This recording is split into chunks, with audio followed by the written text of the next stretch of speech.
All right, everybody, I want to welcome you to Pastor's Point of View number 246. Today is March the 17th, 2023. Um, Today we're going to do something a little bit different. We're not going to be reacting to the latest news, although there's a lot of news items that are going to be brought up today. Rather, we're going to go to the 10,000 foot level and just show you the big picture concerning why the time period that we're living in is atypical, abnormal. It's clearly, we're clearly living in messianic times. And the Bible a long time ago told you this day would arise. So, starting sort of using as a jumping off point, rather, Matthew 16, verses 1 through 3, you'll notice what Jesus said to the Pharisees and the Sadducees of his day. He says, "In the morning, there will be a storm today, for the sky is red and threatening. Do you know how to discern the appearance of the sky, but cannot discern the signs of the times?" In other words, red sky in the morning, sailor take warning. They knew how to understand weather, they knew how to understand meteorology, but they didn't know enough of Hebrew Bible, or at least they weren't applying it to understand the time period that they were living in when Jesus was standing right before them. They didn't understand the signs of the times. And there's a lot of people that are like that today. They can give you all kinds of statistics about baseball and the stock market, but when you ask them about the signs of the times, the signs connected to the certain return of Jesus, they kind of give you a blank stare. Yet the truth of the matter is, our world is being set up for the second coming of Christ, just as our world 2,000 years ago was set up for the first coming of Christ. Notice the book of Galatians, chapter 4, verse 4. It says, "But when the fullness of time came, God sent forth his son, born of a woman, born under law." You'll notice that Jesus, when he was dropped into history 2,000 years ago, came into our world not just at any random time, but he came into our world at a specific time. In fact, God had set the stage. God the Father had set the stage for the coming of God the Son into our world 2,000 years ago. For one thing, Rome was in power. So they had brought into existence the right form of execution to pierce the Messiah, which is necessary to fulfill countless Old Testament prophecies.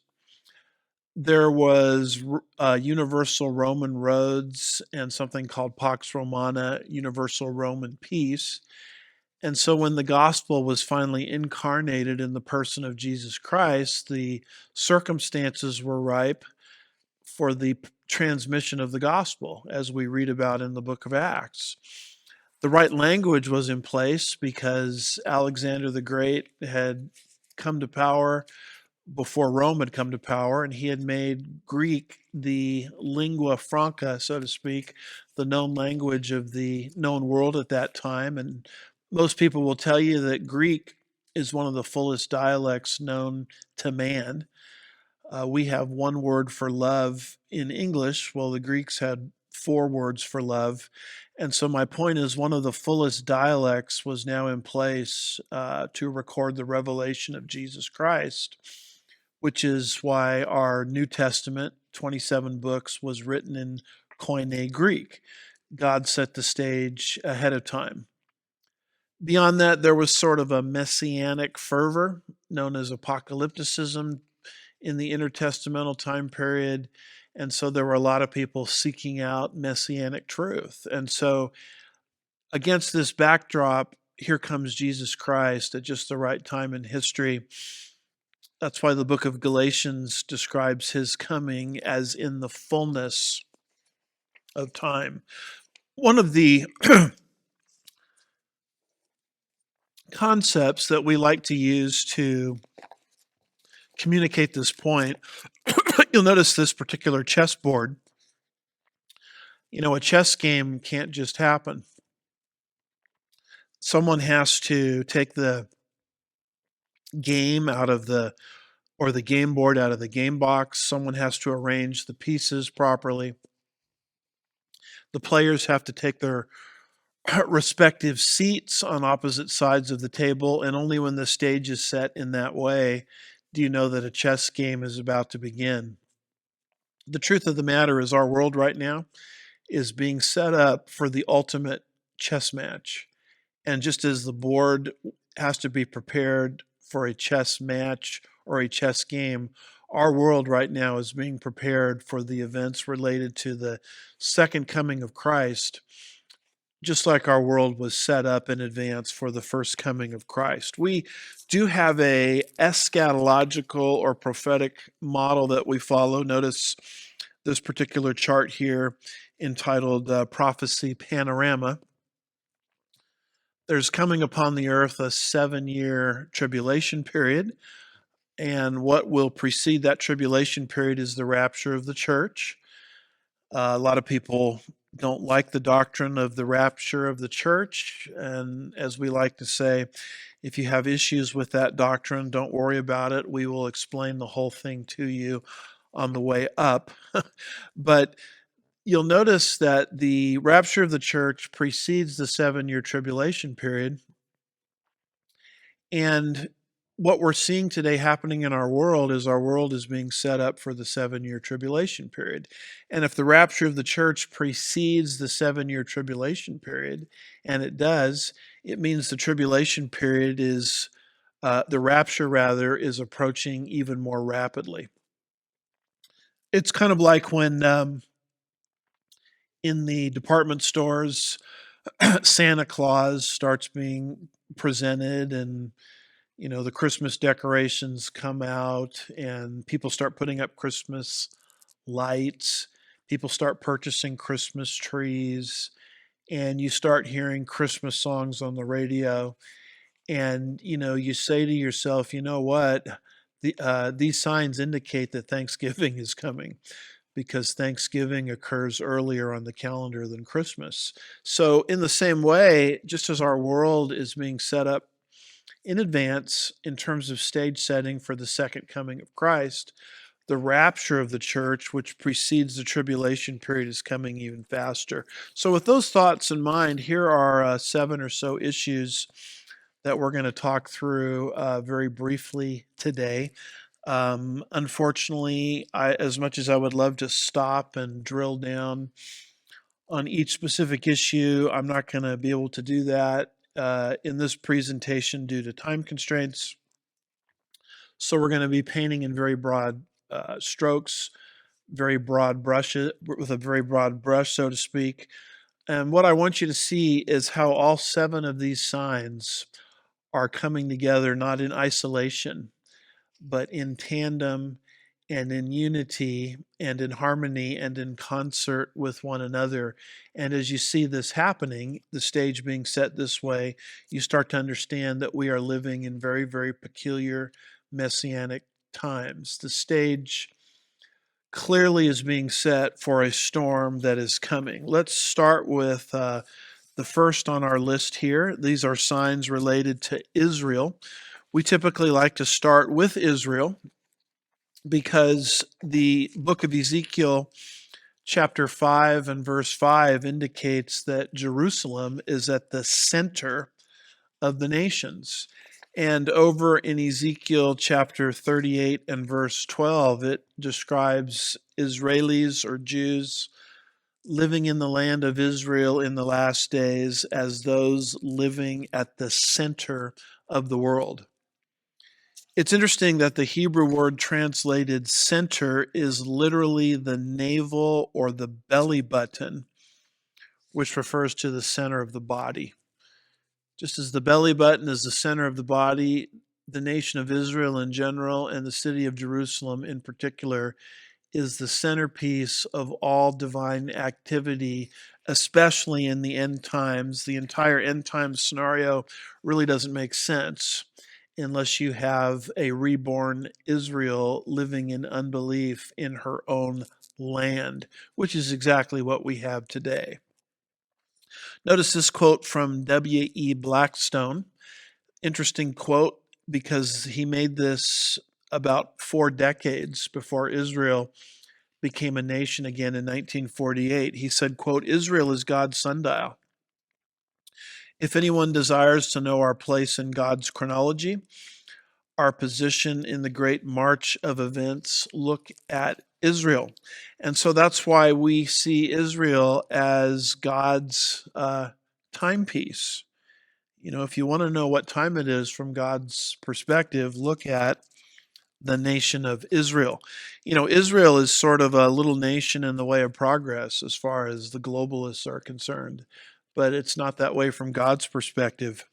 It's the centerpiece of everything that he's going to do in the end times. And so it's interesting that in our general time frame, our generation in general, the nation of Israel has been reborn after being in global dispersion for 2,000 years. She miraculously came back into her own land, winning her war of independence and becoming an autonomous, self-governing nation May the 14th, 1948. And so that fact alone alerts us to the fact that we're living in messianic times.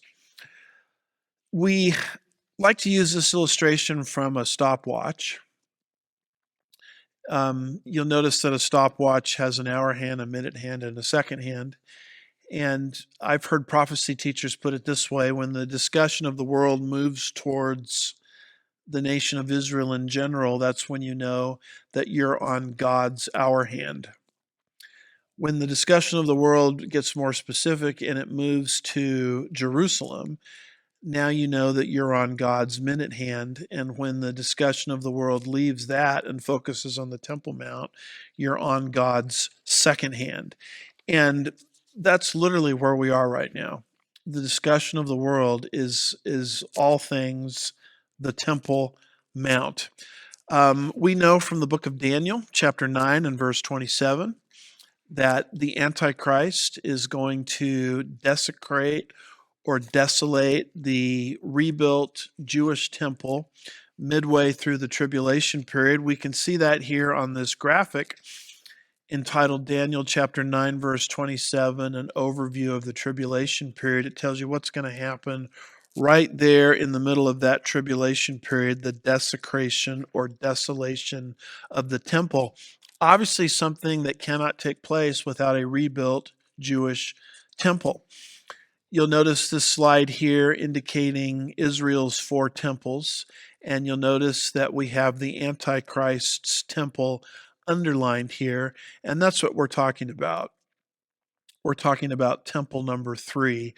In parenthesis, you'll see all of the different scriptures you can look up showing us that prophetically there has to be a third temple. We don't currently have a third temple, but it has to be rebuilt in order to set the stage for the Antichrist to desolate it or desecrate it midway through the tribulation period, albeit Daniel's prophecy, Daniel chapter 9, verse 27.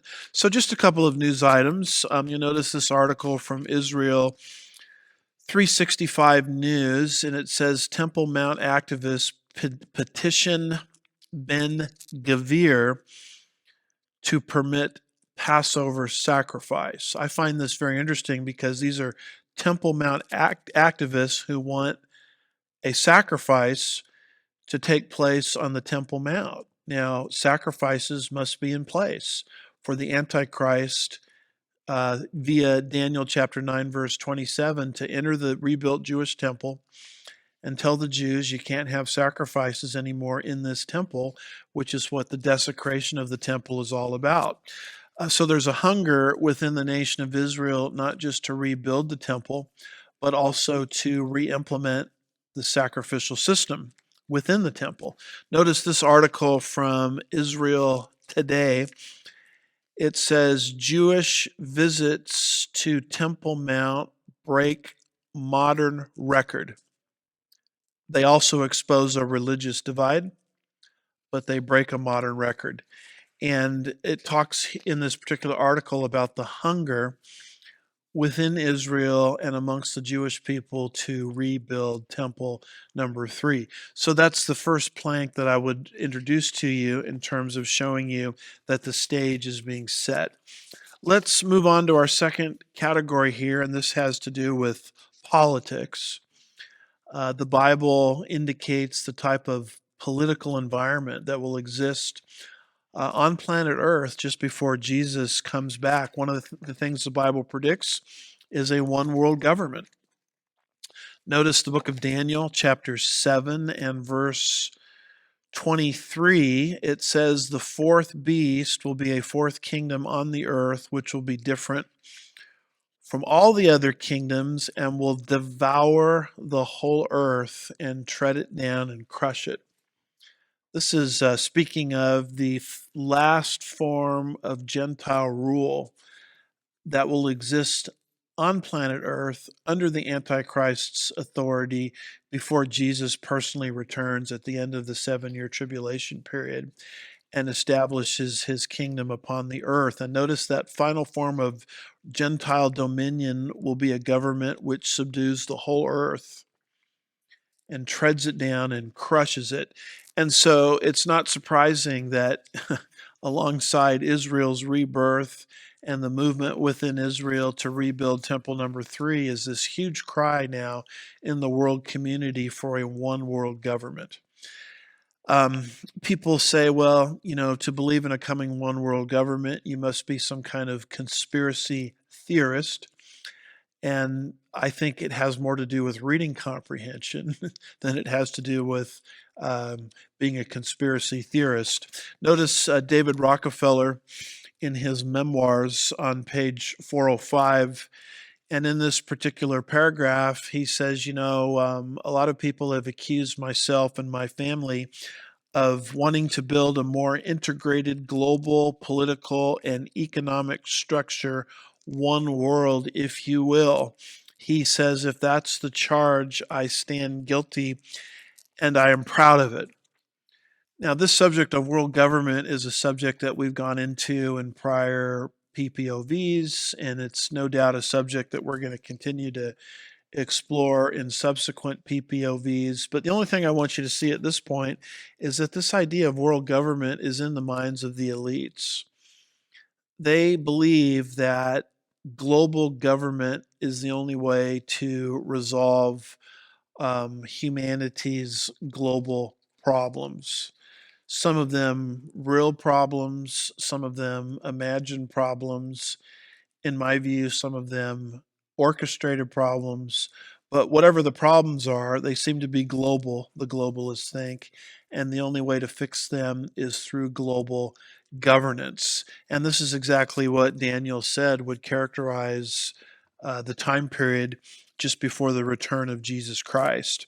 Speaking of politics, you'll notice this map here depicting Ezekiel 38 and 39, which essentially depicts a conglomeration of nations from the north, spearheaded by Russia, Turkey, and Iran, that will invade the nation of Israel in the last days. If you're looking for proof as to why we label these different players the way we do, I would encourage you to take a look at my book, The Middle East Meltdown, The Coming Islamic Invasion of Israel. You can find that at www.andywoodsministries.org. It'll give you the documentation on this. But it's interesting how this map essentially made no sense until recent times. First of all, it certainly would have made no sense in 1917. Why? Because that was before the communist revolution happened in Russia. Russia was a Christian Orthodox country at that time and wasn't interested in invading anyone. And certainly she wouldn't be invading Israel because in 1917, that was long before 1948, there was no Israel to invade.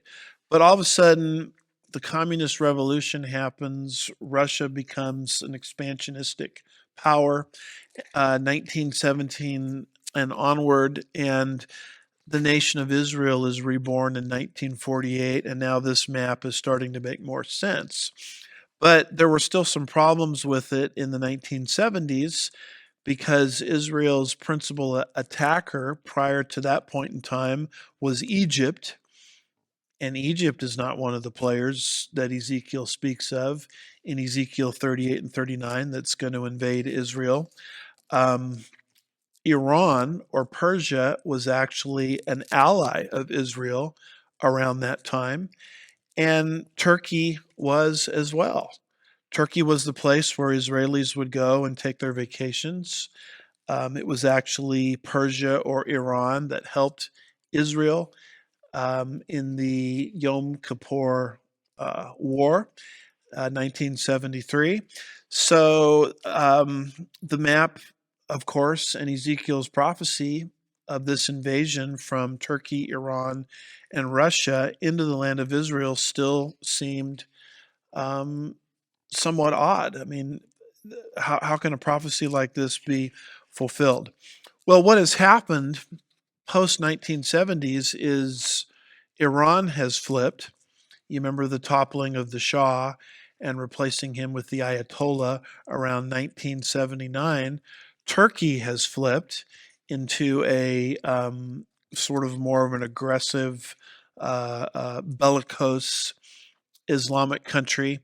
And Egypt, subsequent to the 1970s, has made peace with Israel. So a map that made no sense in 1917, it made no sense prior to 1948, and it really made no sense even into the 1970s. Now this map depicting Ezekiel's prophecy of a future invasion now seems to make perfect sense. Let me quote, if I could, Bible teacher Don Stewart commenting on this. He says, however, in the 1970s, there was a problem. Egypt had been involved in every war with Israel in 1948, 1967, and 1973. In fact, Egypt was the driving force in each of these three wars with Israel. On the other hand, Iran was Israel's best friend in the Middle East. Their resupplying of Israel was crucial to the nation's survival in the 1973 Yom Kippur War. Turkey, who will be part of the invading force, is a member of NATO. At that time, they were a Muslim in name only country. It was the place where Israelis would take their vacations. They were a friend of Israel. The point is that our prophecy charts of who would be aligned with whom at the time of the end were completely opposite of what was happening in the world at that time. The predicted bad guys at the time of the end, Iran and Turkey, were the good guys. Egypt, who will not be involved in this invasion, was the main nation that continually attacked Israel.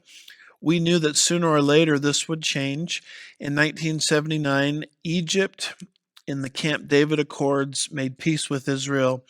They have had peaceful relations since then, no more wars. In 1979, the Shah was overthrown and the Islamic Republic of Iran was established.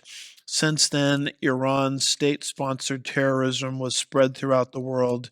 Included also was the consistent drumbeat of death to Israel. Global domination through worldwide jihad had been their goal ever since. The situation in the 1970s has been completely reversed. The Bible is proven right again. Basically, these nations are now lined up as the scripture has predicted. Our takeaway from this is simple: God's word will turn out to be true sooner or later. It's interesting that when you deal with this subject of world government, and you deal with the prophecy of Ezekiel 38 and 39, the stage is aggressively being set for both. Let's move on, if we could, to our third area, and this has to do with economics. You'll notice this tribulation judgments chart, and what we're speaking of here is the third seal judgment. You'll notice this list here, it's got the first six seal judgments mentioned on it. You'll notice seal number 3 there is famine. And we believe that this particular seal lines up with the third birth pang. You'll notice this particular chart here, it's got the Matthew 24 and Revelation 6 parallels. You'll notice that famine of Matthew chapter 24, verse 7 parallels that with the third seal judgment. Matthew chapter 24, verse 7 says, "For nation will rise up against nation and kingdom against kingdom. And in various places there will be famines and earthquakes."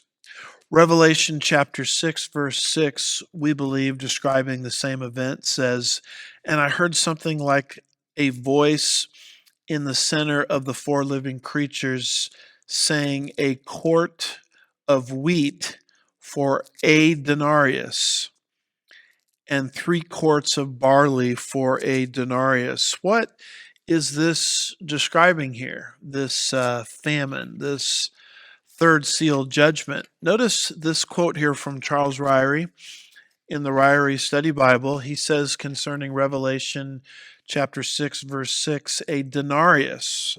What is that? It's a Roman silver coin that had a purchasing power of 10 quarts of wheat or 30 quarts of barley. 1 quart of wheat was the daily ration of a soldier. Thus, a daily wage will buy food for only one person who will have to share with his family. In other words, what's happened by the time you get to the third birth pang or the third seal judgment is the economies and currencies of the world are dramatically deflated. What used to buy three um, now buys, what used to buy 30 now buys three. What used to buy 10 now buys one. In other words, if I'm understanding this right, the economies of the world and the currencies of the world, in terms of their purchasing power, are reduced to 10% of what their purchasing power used to be. And this is essentially what we would call inflation, radical inflation. I was listening to some commentary just on the time that Joe Biden has taken office. If you had $100,000 in your bank um, before Joe Biden took office, now that he has taken office, that $100,000 now is only capable of buying $6,000 of commodities and goods and services. In other words, inflation has taken hold to the point where our currency, our purchasing power of our currency has been reduced, some would say, by as much as 40%. This is the kind of thing that's going to happen in the tribulation period, but even to a larger degree.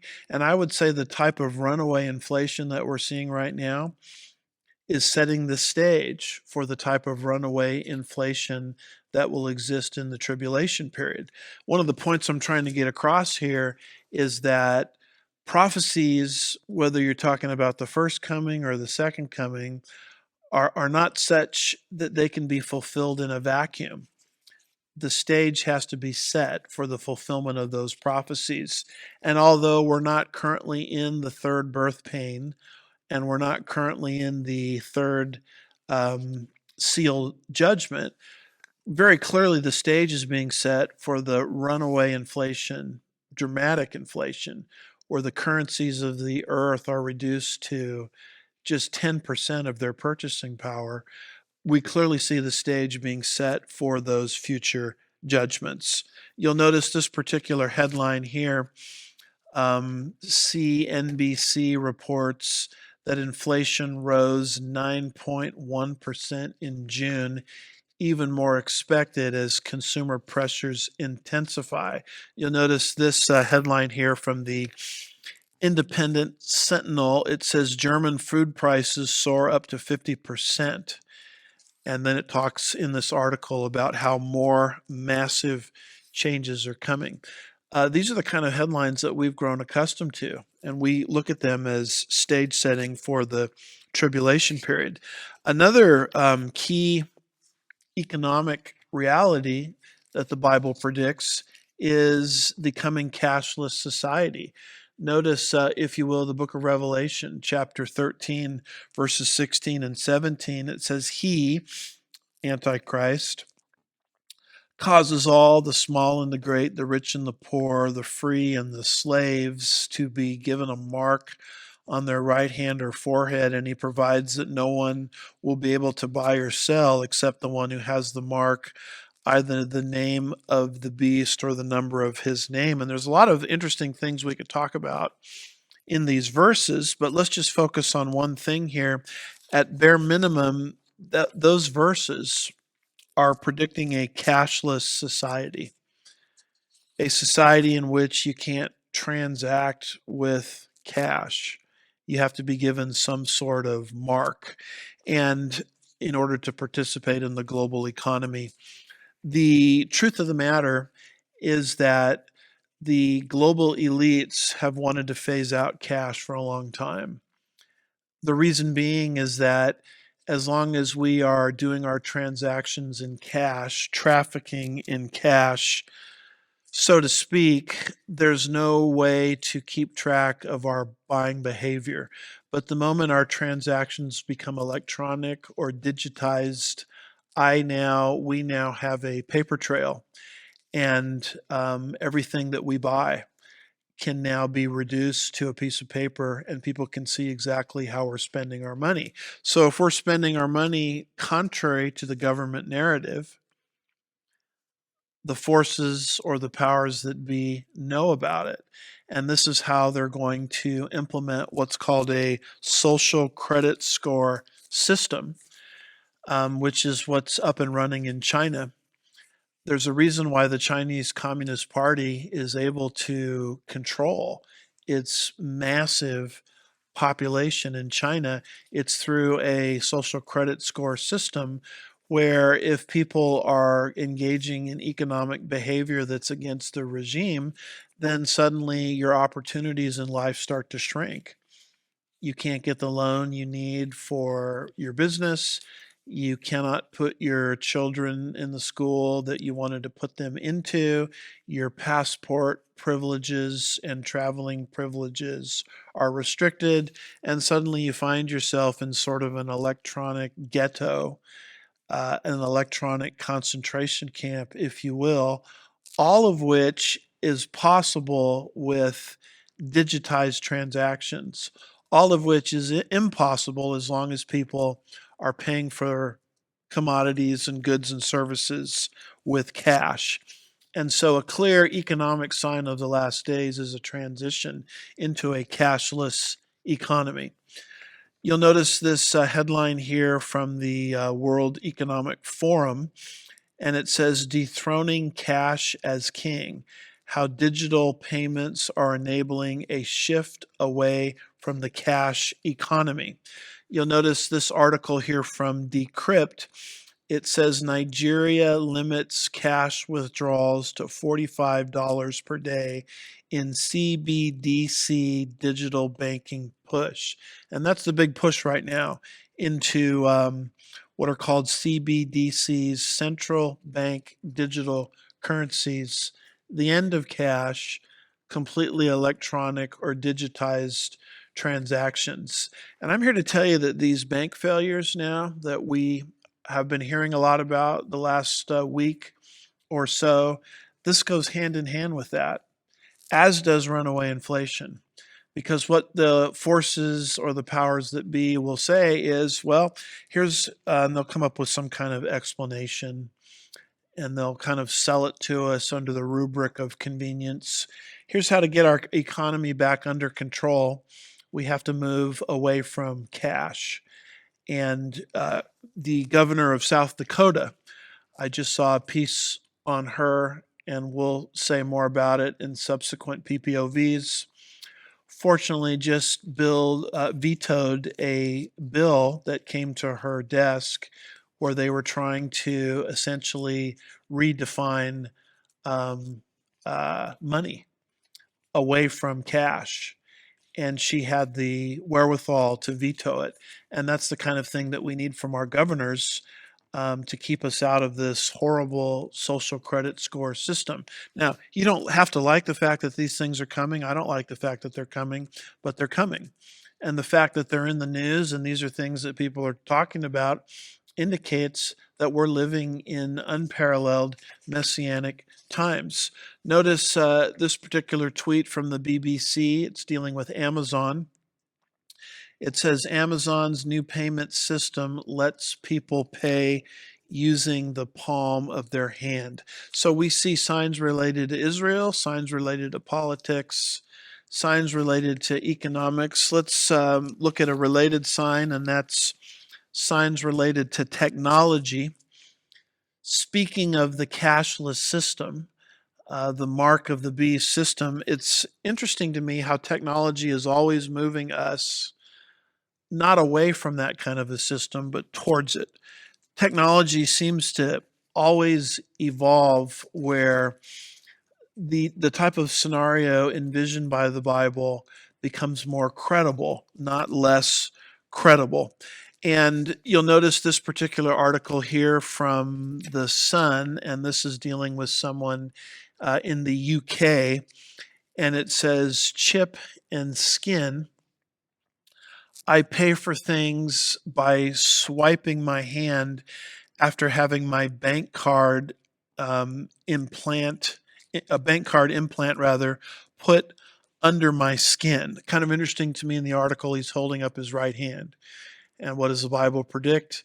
Some sort of mark going onto your right hand or on your forehead, allowing you to participate in the global economy. Now, keep in mind, I'm not saying that this is the mark of the beast system.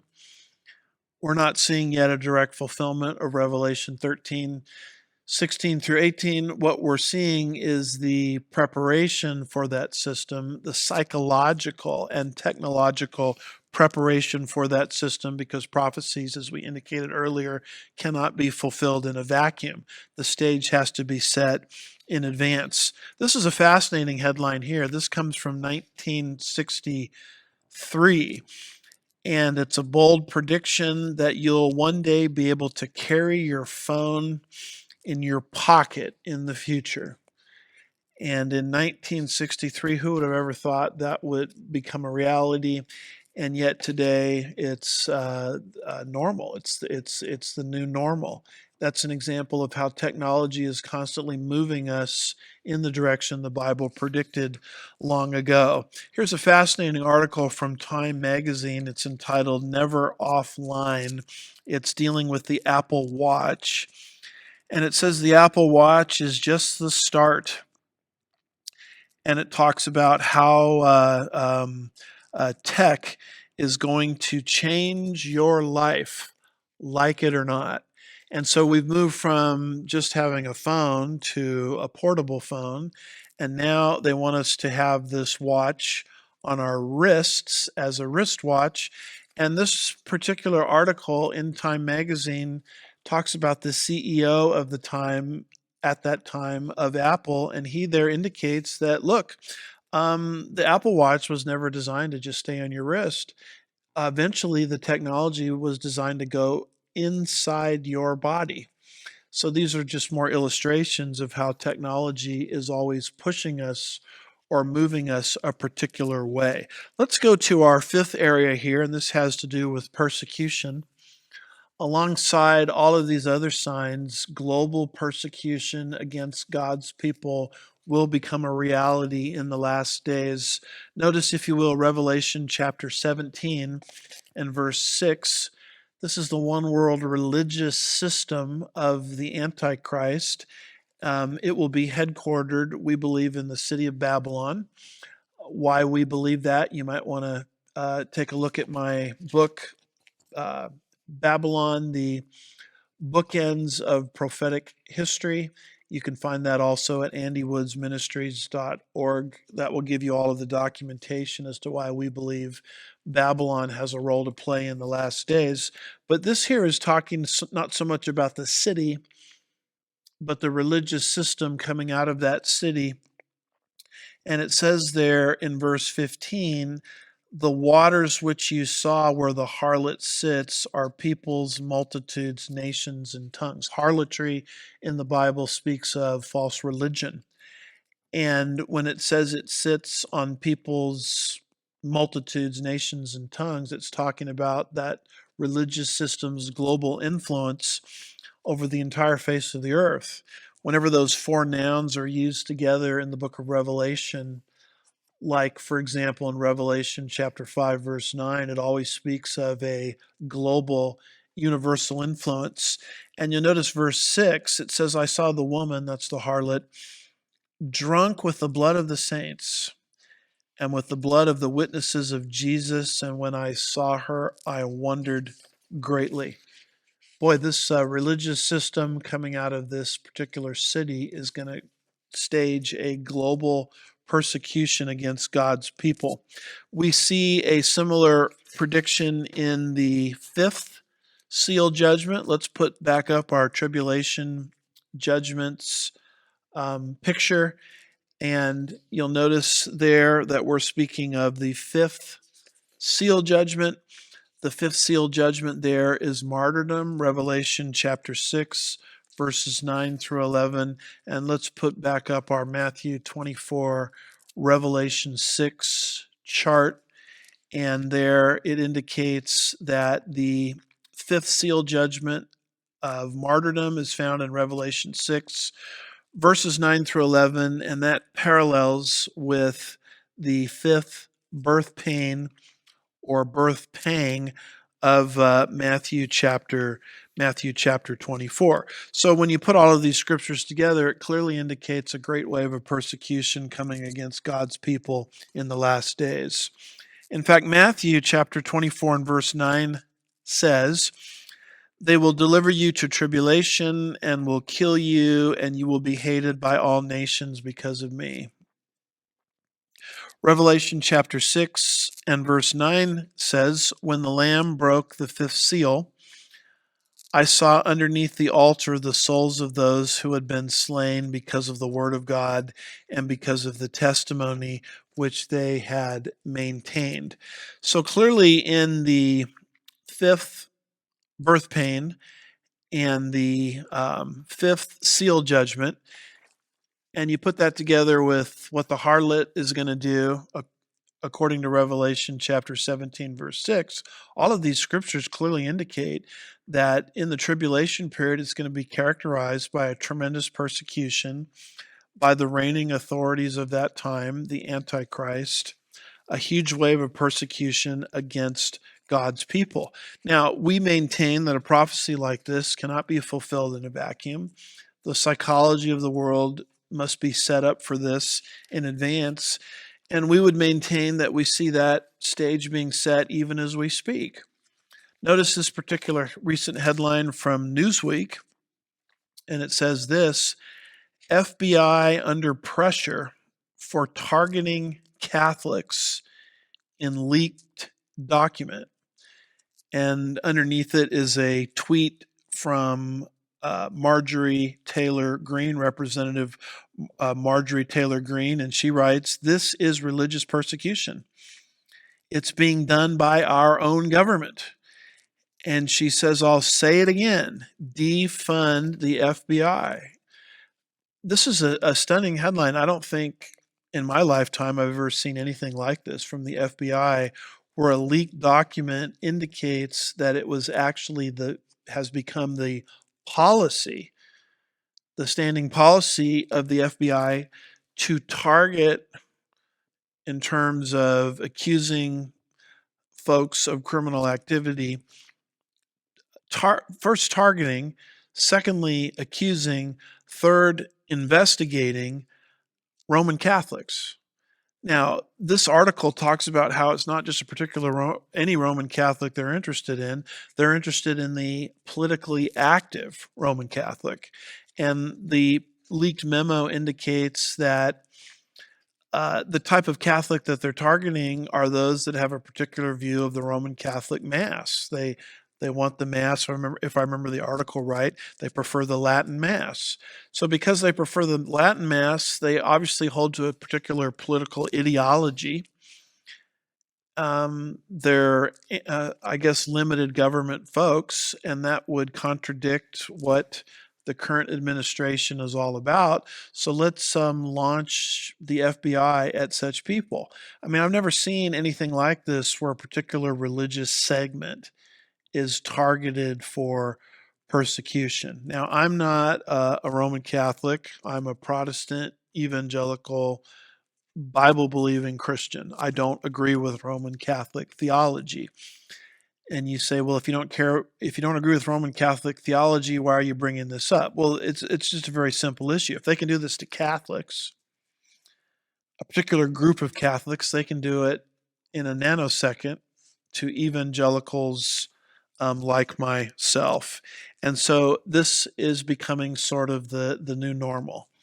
And I believe this is setting the stage, these kinds of things, and there are many other examples we could go into, is setting the stage for the persecution that will sweep the world against God's people in the events of the 7-year tribulation period. Let's go here to number 6 on our list of 7. And keep in mind, we've dealt with Israel, signs related to Israel, politics, economics, technology, persecution. There's something else that's coming into existence called societal signs.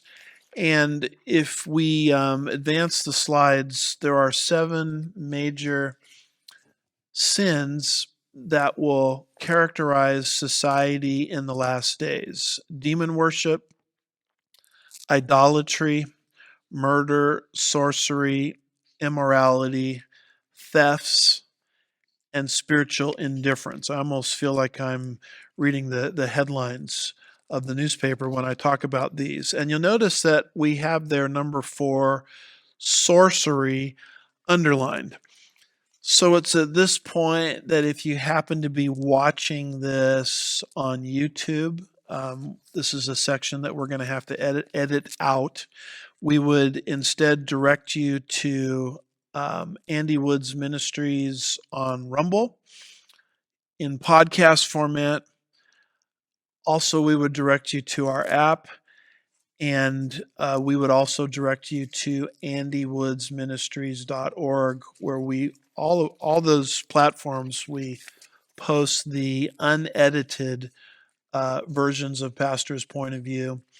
But you won't be able to get the full picture as long as you're watching on YouTube.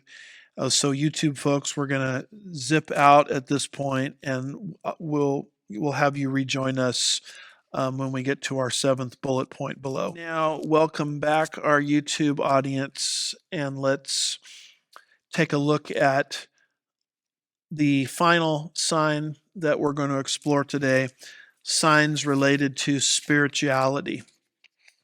Notice, if you will, the book of Revelation, chapter 17, verse 15, something we read a little earlier.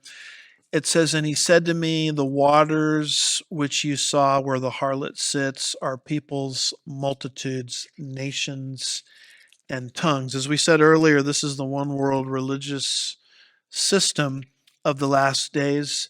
When you drop down to verse 18, you'll see that that system is headquartered in a city, the city of Babylon.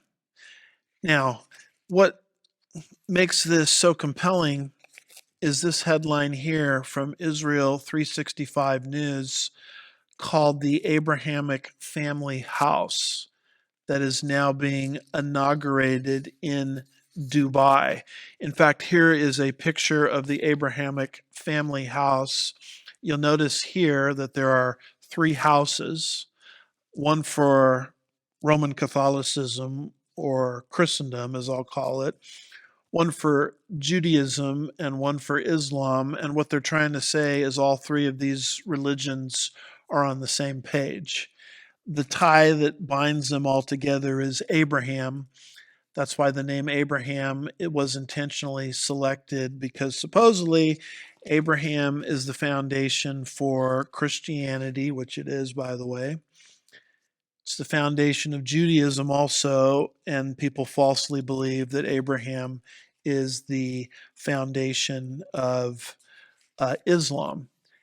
And by selecting the name Abraham, they're building this particular house in Dubai, which is taking all three great religions of the world, Roman Catholicism, Judaism, and Islam, and bringing them all together. One big happy family. This is no less than the beginnings, or perhaps the finishings for that matter, of a one world religious system, which in fact the Bible predicts is going to come very soon, one day. It's interesting, the news article, you'll notice this map here that we have up, indicates that this Abraham family house is being built in Dubai in the United Arab Emirates. Look how close Dubai is to Iraq, which we believe will be the headquarters in Babylon of this future religious system.